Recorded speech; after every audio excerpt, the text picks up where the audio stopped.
Hello friends, study अड्डा for success के daily current affairs में आपका स्वागत है। आज है 25 जुलाई 2020 और आज की तारीख में जो भी most important current affair question बन रहे होंगे विद इंपॉर्टेंट फैक्ट आने वाले 10 से 12 मिनट में डिस्कस किए जाएंगे। वीडियो को अंत तक देखिएगा। अगर अभी तक आपने चैनल को सब्सक्राइब नहीं किया तो आप चैनल को सब्सक्राइब कर लीजिए। दोस्तों, करंट अफेयर PDF के लिए आपको वीडियो के डिस्क्रिप्शन में जाना है। वहाँ पर आपको टेलीग्राम चैनल का लिंक दिया हुआ है। वहाँ से डेली करंट अफेयर की जो भी PDF फाइल होती है आप डाउनलोड कर सकते हो। दोस्तों, प्रीवियस लेक्चर बेस एक नॉलेज बेस्ड क्वेश्चन होता है कि आपने कल का करंट अफेयर अच्छे से पढ़ा है या नहीं। ये आपका एक सेल्फ टेस्ट होता है डेली एक क्वेश्चन का। उसका आंसर आपको कमेंट बॉक्स में लिखना है। आज का प्रश्न है, जुलाई 2020 में विश्व व्यापार संगठन में किस देश को पर्यवेक्षक का दर्जा मिला है। दोस्तों, ये ऑब्जर्वर का दर्जा किस देश को मिला है।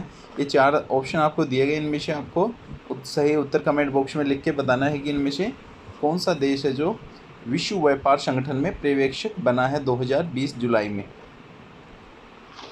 कजाकिस्तान, अफगानिस्तान, तुर्कमेनिस्तान, किर्गिस्तान, इनमें से सही आंसर आपको कमेंट बॉक्स में लिखना है। दोस्तों, करंट अफेयर अगर आप अच्छे से पढ़ रहे हो स्टडी अड्डा फॉर सक्सेस चैनल से तो आपका करंट अफेयर अच्छा होगा। आप आने वाले एग्जाम में देखना आपको अच्छे से आप क्वेश्चन सोल्व कर पाओगे। कल का प्रश्न था, हाल ही में किस देश के पहले सैन्य उपग्रह एनासिस सेकंड को सफलतापूर्वक लॉन्च किया गया। सही उत्तर है दक्षिण कोरिया। दोस्तों, ये दक्षिण कोरिया का पहला सैन्य उपग्रह था एनासिस सेकंड। इसको जो अमेरिका का स्पेसएक्स है वहाँ से सफलतापूर्वक लॉन्च किया गया। आज के करंट अफेयर पे आते हैं। आज का पहला प्रश्न है, मंगल मिशन तियानवेन फर्स्ट नाम से किस देश द्वारा अपना पहला स्वतंत्र मिशन लॉन्च किया गया है। दोस्तों, तियानवान है, ये चाइना का है। पहला अपना स्वतंत्र मिशन है, मार्स मिशन है इनका, मंगल मिशन है, चाइना का है ये। इन्होंने अपने पहली बार अपने खुद के जो इनका स्टेशन है, लॉन्चिंग स्टेशन चाइना का है, वहाँ से इन्होंने लॉन्च किया है ये। इससे पहले भी दोस्तों चाइना ने 2011 में एक रूसी रॉकेट की मदद से मंगल मिशन लॉन्च किया था, लेकिन वो तकनीकी खराबी के कारण वो मिशन फेल हो गया था। तो अब दोबारा इन्होंने अपना पहला स्वतंत्र अपने सेल्फ डिपेंडेंट ये मंगल मिशन लॉन्च किया है चाइना ने। चाइना की राजधानी है बीजिंग, चीन की मुद्रा है रेनमिनबी, राष्ट्रपति हैं सी जिनपिंग। आज का अगला प्रश्न है, हाल ही में LIC ने किस बैंक के साथ पॉलिसी वितरित करने के लिए कॉर्पोरेट समझौता किया है। दोस्तों, LIC आपको पता होगा लाइफ इंश्योरेंस कॉर्पोरेशन है। तो LIC ने जो इंश्योरेंस कराती है LIC, तो उसने किस बैंक के साथ अपनी पॉलिसियों को फैलाने के लिए, वितरित करने के लिए कॉर्पोरेट समझौता ये किया है यूनाइटेड बैंक ऑफ इंडिया के साथ। जो यूनाइटेड बैंक ऑफ इंडिया है मिलके LIC के साथ जो भी LIC की पॉलिसीज हैं उनको सेल करेगा। दोस्तों, LIC के अध्यक्ष हैं MR कुमार, आप देख सकते हो। ये LIC का मुख्यालय है मुंबई में, महाराष्ट्र में। यूनियन बैंक ऑफ इंडिया की बात करते हैं। यूनियन बैंक ऑफ इंडिया के MD और CEO हैं राज किरण राय जी। मुख्यालय है मुंबई, महाराष्ट्र। और टैगलाइन है जो यूनियन बैंक ऑफ इंडिया का, good people to bank with, ये इसका टैगलाइन है। कई बार टैगलाइन भी पूछ लिए जाते हैं बैंकों के। दोस्तों, बैंकों के एग्जाम में आप बैंक के एग्जाम दे रहे हो तो। आज का अगला प्रश्न है, गोधन न्याय योजना किस राज्य में शुरू की गई है। दोस्तों, गोधन न्याय योजना शुरू की गई है छत्तीसगढ़ राज्य में।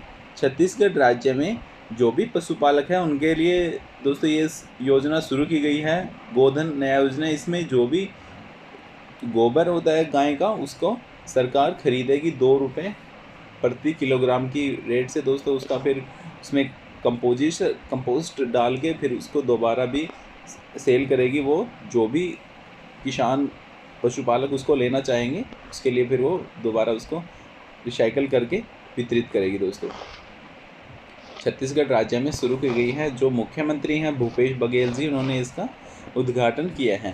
राज्यपाल हैं अनसुईया उइके।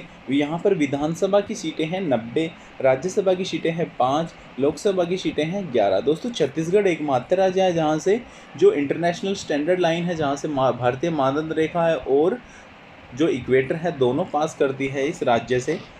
याद रखना है कौन सा राज्य है, छत्तीसगढ़। आज का अगला प्रश्न है, MF इन के नए CEO और निदेशक किसे नियुक्त किया गया। MF इन के नए CEO और निदेशक नियुक्त किया गया आलोक मिश्रा को। MF इन क्या है दोस्तों, micro finance institute network, micro finance institutes network, ये है MFN। इसका जो नया मुख्यालय जो नया CEO और निदेशक नियुक्त किया गया, आलोक मिश्रा को नियुक्त किया गया है। जो इसका मुख्यालय है माइक्रो फाइनेंस इंस्टीट्यूशंस नेटवर्क का, वो है गुड़गांव में, गुड़गांव हरियाणा में। आज के अगला प्रश्न है, किस बैंक ने इंस्टा क्लिक सेविंग अकाउंट सेवा की शुरुआत की है? दोस्तों जल्दी से बिना पेपरलेस ये शुरू की गई है सेवा सेविंग अकाउंट के लिए बैंक ऑफ बड़ौदा ने। बैंक ऑफ बड़ौदा ने ये इंस्टा क्लिक सेविंग अकाउंट नामक सेवा शुरू की गई। इसमें पेपरलेस दोस्तों इसमें अकाउंट होगा, सेविंग अकाउंट आपका पेपरलेस होगा। इसमें कोई भी आपको एक डॉक्यूमेंट करने की जरूरत नहीं है। इसमें बायोमेट्रिक आधारित ये सिस्टम शुरू किया गया है बैंक ऑफ बड़ौदा ने। बैंक ऑफ बड़ौदा का जो मुख्यालय है वडोदरा गुजरात में है, और जो MD और CEO हैं इसके संजीव चड्ढा। टैगलाइन है India international bank. India international bank tagline किसका है? बैंक ऑफ बड़ौदा का। आज का अगला प्रश्न है, राष्ट्रीय प्रसारण दिवस कब मनाया जाता है? राष्ट्रीय प्रसारण दिवस हर साल मनाया जाता है 23 जुलाई को। 23 जुलाई को राष्ट्रीय प्रसारण दिवस मनाया जाता है दोस्तों। इसका मनाने का दोस्तों जो इसी दिन क्यों मनाते हैं, इसका कारण ये है कि जो भारत में पहला रेडियो प्रसारण हुआ था वो 23 जुलाई 1927 को बॉम्बे स्टेशन से किया गया था। उसी के दिन से 23 जुलाई को ही राष्ट्रीय प्रसारण दिवस के रूप में मनाया जाता है। और दोस्तों ये भी आपको थोड़ा सा फैक्ट है इससे जुड़े हुए कि ये याद रखना है कि जो उस समय था, जो पहली बार रेडियो प्रसारण हुआ था, उस टाइम ये एक निजी स्वामित्व वाली कंपनी थी, उसी के हाथ में ये था। उसके बाद जो सरकार ने इसका अधिग्रहण किया था 1 अप्रैल 1930 को प्रसारण को अपने हाथ में लिया था भारत सरकार ने, और इसका नाम जो बदल के रख दिया गया था इंडियन स्टेट ब्रॉडकास्टिंग सर्विस कर दिया गया था 1 अप्रैल 1930 को। और दोस्तों फिर 8 जून 1936 को भारतीय राज्य प्रसारण सेवा का नाम बदल के ऑल इंडिया रेडियो में तब्दील कर दिया गया था 8 जून 1936 को। ये दोस्तों थोड़ा सा इससे जुड़ी जानकारी कि राष्ट्रीय प्रसारण दिवस मनाया क्यों जाता है। दोस्तों जो भी यहाँ पर करंट अफेयर क्वेश्चन डिस्कस किया उससे जुड़े जो भी इम्पोर्टेंट फैक्ट होते हैं सभी यहाँ पर डिस्कस किए जाते हैं कि जिससे आपको आने वाले एग्ज़ाम में कोई भी उससे जुड़ा क्वेश्चन पूछा जाए तो आप उससे सॉल्व आंसर कर सके। आज का अगला प्रश्न है, किस देश की महान जैज गायिका एनी रोज का निधन हाल ही में हुआ है? दोस्तों जो जैज गायिका थी एनी रोज, ये किस देश से थी? ये थी इंग्लैंड से। इनका निधन हो गया है। एनी रोज प्रसिद्ध जैज गायिका थी। आज का अगला प्रश्न है, हाल ही में अमला शंकर का निधन हुआ, वे कौन थी? अमला शंकर थी दोस्तों भारत की जानी मानी मशहूर नृत्यांगना थी और कोरियोग्राफर थी ये। इनका हाल ही में निधन हो गया, ये बंगाल से थी। आज का अगला प्रश्न है, किस राज्य ने कौशल विकास के लिए IIT रोपड़ के साथ समझौता किया है? दोस्तों ये किया है पंजाब ने। पंजाब सरकार ने जो उनके अपने सिंचाई से जुड़े हुए छोटे छोटे उनके इनिशिएटिव हैं उनके लिए IIT रोपड़ उनको हेल्प करेगा। अभी हाल ही में एक समझौता हुआ है IIT रोपड़ और पंजाब सरकार का। पंजाब की राजधानी है चंडीगढ़। चंडीगढ़ आपको पता होगा हरियाणा की भी राजधानी है, पंजाब की भी, दोनों की संयुक्त राजधानी है चंडीगढ़। पंजाब के मुख्यमंत्री हैं अमरिंदर सिंह, राज्यपाल हैं VP सिंह बदनौर, और जो IIT रोपड़ के निदेशक हैं SK दास हैं। आज के अगले प्रश्न पे आते हैं, भारतीय नौसेना का सबसे बड़ा सौर ऊर्जा संयंत्र कहाँ शुरू हुआ है? दोस्तों भारतीय नौसेना ने एक नया संयंत्र लगाया, सबसे बड़ा अभी तक का उनका ये सौर ऊर्जा संयंत्र है। ये कहाँ शुरू हुआ है?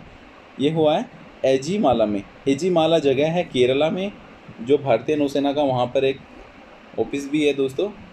वहाँ पर एजीमाला में ये शुरू किया है नौसेना का सबसे बड़ा सौर ऊर्जा संयंत्र। आज का अगला प्रश्न है, हाल ही में कौन सा देश ISA समझौते पर हस्ताक्षर करने वाला 87वां देश बन गया है? ये हुआ दोस्तों निकारागुआ। निकारागुआ गणराज्य है जो मध्य दक्षिण अमेरिका का राज्य है। ये देश है निकारागुआ गणराज्य। यह है जो ISA है। ISA का आपको फुल फॉर्म देख लेना, international solar alliance. International solar alliance का दोस्तों जो भी विश्व में सौर ऊर्जा से जुड़े हुए नई नई तकनीक के लिए काम करता है ये ISA, उसी पर समझौता, उसी के तहत जो भी उनकी मापदंड उन्होंने निर्धारित किए उन्हीं को मानने वाला भी ये देश भी इसमें शामिल हो गया है निकारागुआ। निकारागुआ गणराज्य 87वां देश बना है आईएसए में शामिल होने वाला। जो आईएसए की बात करते हैं, इसका बैकग्राउंड क्या है दोस्तों, ये शुरुआत हुआ था, जो इसका गठबंधन शुरू हुआ था नवंबर 2015 में हुआ था पेरिस में। संयुक्त राष्ट्र संघ जलवायु परिवर्तन सम्मेलन में भारत के प्रधानमंत्री नरेंद्र मोदी और जो फ्रांस के पूर्व राष्ट्रपति हैं हॉलैंड द्वारा संयुक्त रूप से ये शुरू किया गया था अंतर्राष्ट्रीय सौर गठबंधन। तो उसी के देश अब दोस्तों इसमें जुड़ के 87 देश इसमें जुड़ गए हैं। निकारागुआ हाल ही में ये जुड़ा है। तो निकारागुआ की राजधानी देख लेते हैं, मैनागुआ है। मुद्रा है निकारागुआ कार्डोबा। राष्ट्रपति हैं डैनियल ओर्टेगा। और जो दोस्तों अंतर्राष्ट्रीय सौर गठबंधन मुख्यालय है वो भारत में है, गुरुग्राम में, हरियाणा में। अंतर्राष्ट्रीय सौर गठबंधन का मुख्यालय कहाँ पर है? गुरुग्राम, हरियाणा में है दोस्तों। आज के लिए इतना ही दोस्तों। आपको वीडियो कैसा लगा? अगर वीडियो यूज़फुल लगे तो वीडियो को लाइक ज़रूर कीजिएगा, और अभी तक आपने चैनल को सब्सक्राइब नहीं किया तो चैनल को सब्सक्राइब कर लीजिएगा, और ज़्यादा से ज़्यादा शेयर कीजिएगा दोस्तों। जो भी सीरियस कैंडिडेट है गवर्नमेंट एग्जाम के लिए करंट अफेयर पढ़ना चाहते हैं तो स्टडी अड्डा फॉर सक्सेस चैनल उनके लिए काफ़ी यूज़फुल होगा। आप देना एग्ज़ाम में आपको काफ़ी हेल्प मिलेगा यहाँ से, जो भी आप अच्छे से पढ़ोगे तो current affair. Thank you for watching, have a nice day.